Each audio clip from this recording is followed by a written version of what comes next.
Well, hello there. Welcome back. If you're paying attention, same shirt, same hat, you know what that means. It's build time, and I'm too excited to wait till tomorrow, so we're going to get into it a little bit tonight. Now, this might be boring for some, might be entertaining as hell for some others. Either way, it is what it is. If you have a kit, we all know we have to sit down, take some time, forget about the wife and the kids, the girlfriend, the boyfriend, whatever it is you got going on, and just go ahead and crack the book, rip open some bags, start putting things together. Now, if you happen to see here, if you looked in the last video, it was all black. We had an actual pit mat on here. When you're building, if you don't have one, go get one, a magnetic mat. Got so many little C-clips, E-clips, screws, every little thing on here. Springs for the clutches and everything else like that. Pins, pistons for the shocks, anything metal. Magnets, metal. See how that helps? You're going to want one because you don't want to be chasing around an E-clip on your carpet. I've been there, done that. Yeah, don't want to do it again. So, the first thing here you're going to start off with on most of your kits, the motor mount assembly. It's really simple to do. Now, what I recommend for everybody, do the bags in order. Don't say, okay, this is bag A, and open up everything in bag A, because then you're going to be sitting there, you know, looking like you should be on a short bus while you're trying to chase down something. It says A1, A12, A14, A15. They're all marked. Go in order. Even if you built 100 of them, go in order. It's going to save you some time. Now, I mean, this is going to be boring, to be honest with you. We'll try and make it as entertaining as possible. Maybe we can convince the other Joe to do a little bit of dancing for us. If nothing else, it might be tragic, but it'll be entertaining. All right. When you look at the instruction manuals, they're going to show you, plain as day, and I don't know as well as you can see it, there's subtle differences sometimes between right side, left side, input, output. All right. These two parts, pretty similar. All right. Look at the book. I'm going to tell you this 10,000 times. Look at the book. Take your time. It's not a race. Average kit time should take you anywhere between 4 to 6 hours without including the paint.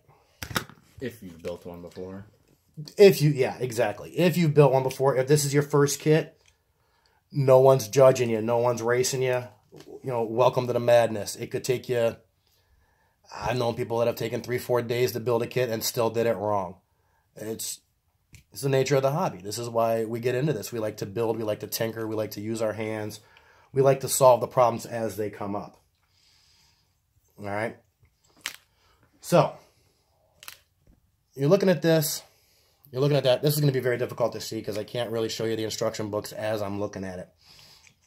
But the motor mount plate is really simple to put on. I'm going to say that and screw it up. That's what always happens.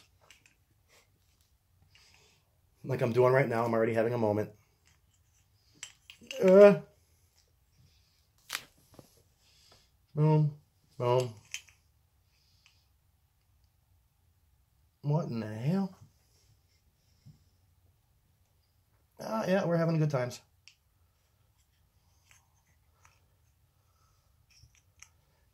Is that it? Oh, wait, no. Still. Flip it all the way around. See this hole? Line up with this hole. Hey, wait a minute.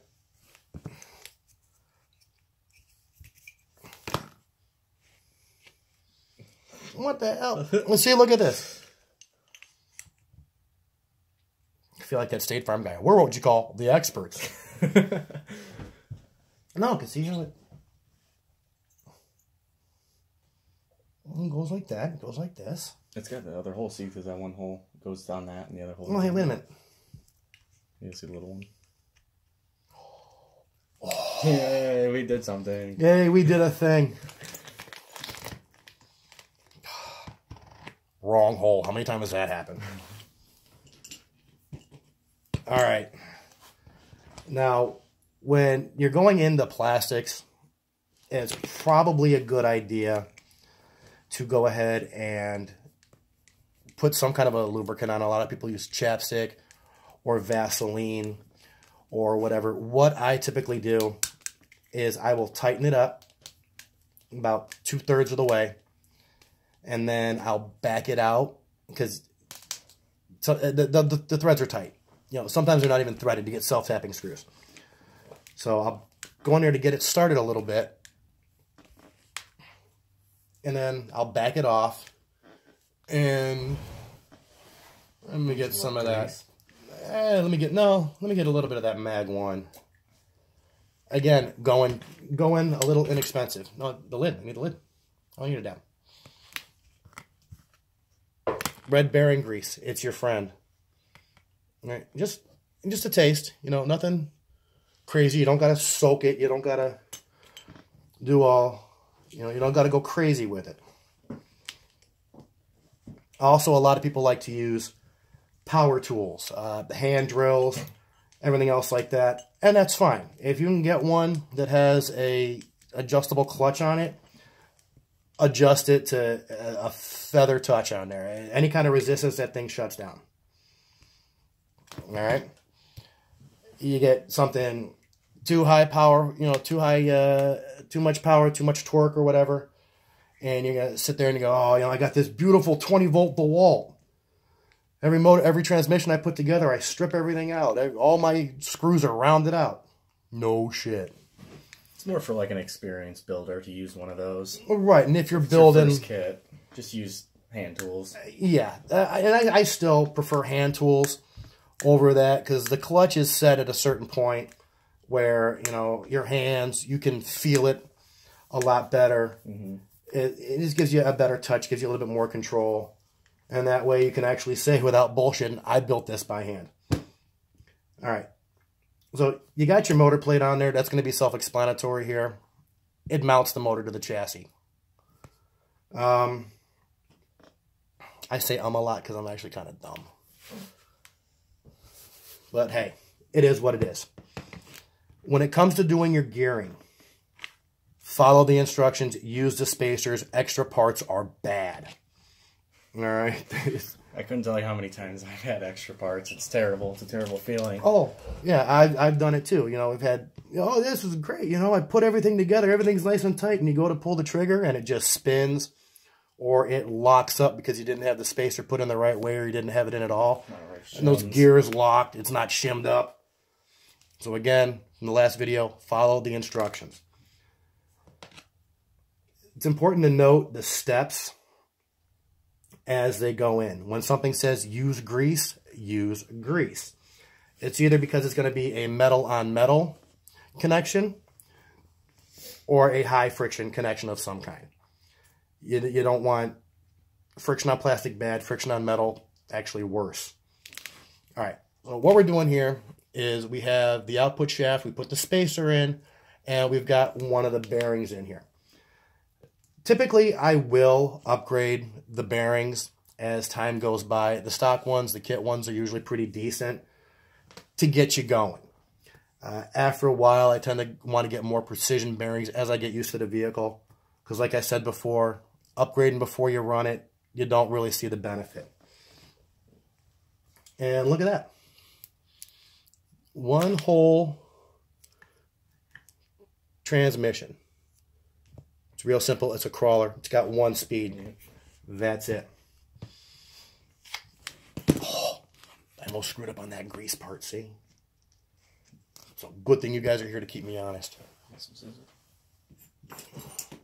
Yeah, scissors. Let's kind of use the right tool for almost the right job. Again, you don't have to soak things. All right, I have to do some backtracking because I was actually supposed to grease this before I put it on. My bad.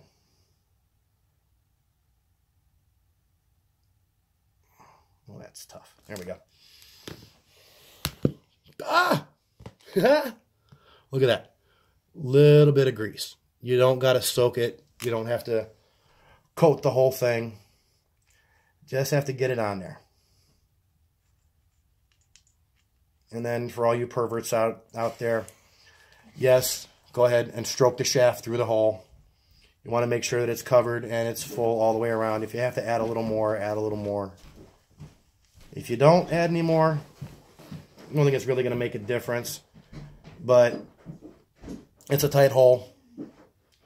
And lube up where you can.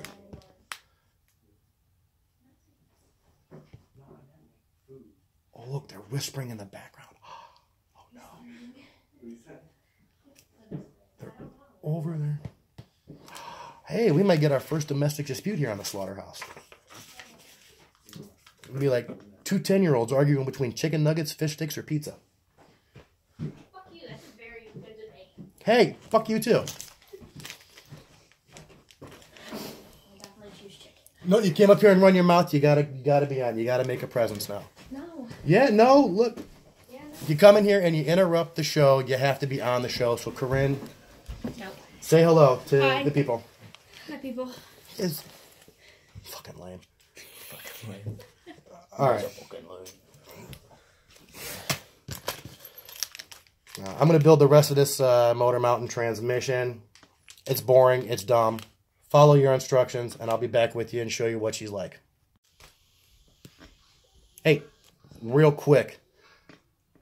Always read, don't assume.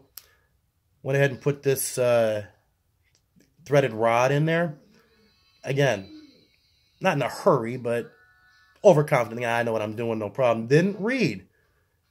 Put grease on it and not thread lock. So again, always read the instructions, don't assume. I'll be back. Okay, now, got the transmission. It goes together really simple. It's a 1-speed transmission. It doesn't tell you this in the instruction books. I don't know, superstition of mine.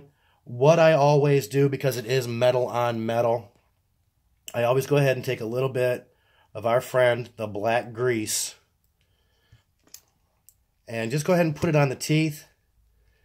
And go ahead and give her a few turns just to let her work through.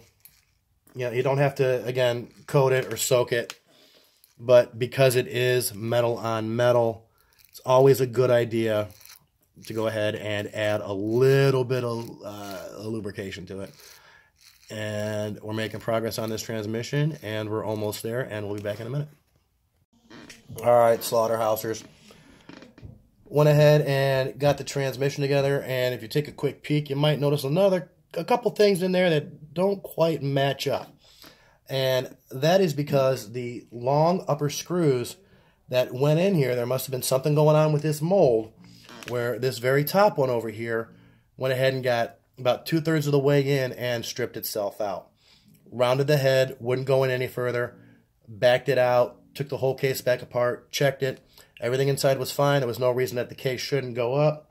So, quick recommendation, always have an extra set of stainless steel screws laying around, because you never know when you're going to need them.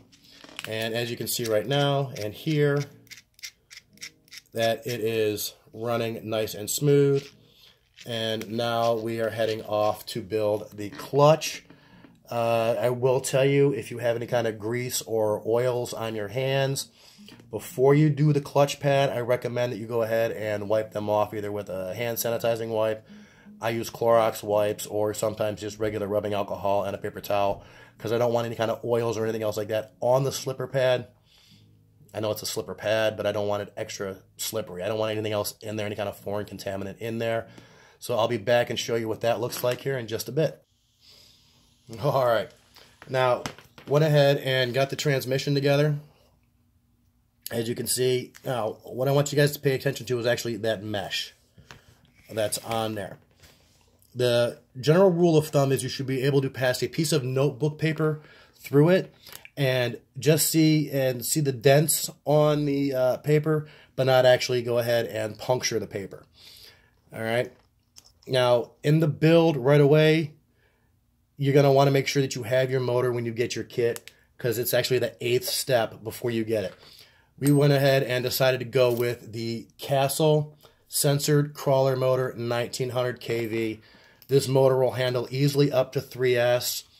I think that's a bit overkill for a crawler. I usually run mine on 2S, and we're running the stock gearing that came with it, because like I keep saying, run it stock and build from there. It's already a kit. It's already going to be beefy and robust. So now we're going to go on to putting the motor cover on and installing the rear drive shafts, and we'll show you that here in just a bit. All right, slaughterheads, we're back. This is what bag A gets you. Gets you transmission. Now, some of you that are new to kit building, when you put the motor in and you set your mesh and everything else like that, you might spin it around and go, oh man, this thing is really loose. It's spinning really free. And that's because the motor's not under any kind of a load yet. Once you go ahead and put the drive shafts in, that's when you're actually going to feel the torque of the motor. And you can actually hear this Castle motor without just turning the just hand turning the output shafts from the transmission. It's a really torquey motor. We're going to get into bag B here.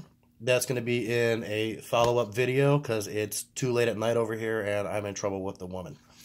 So have fun, keep it real, go out and kill it.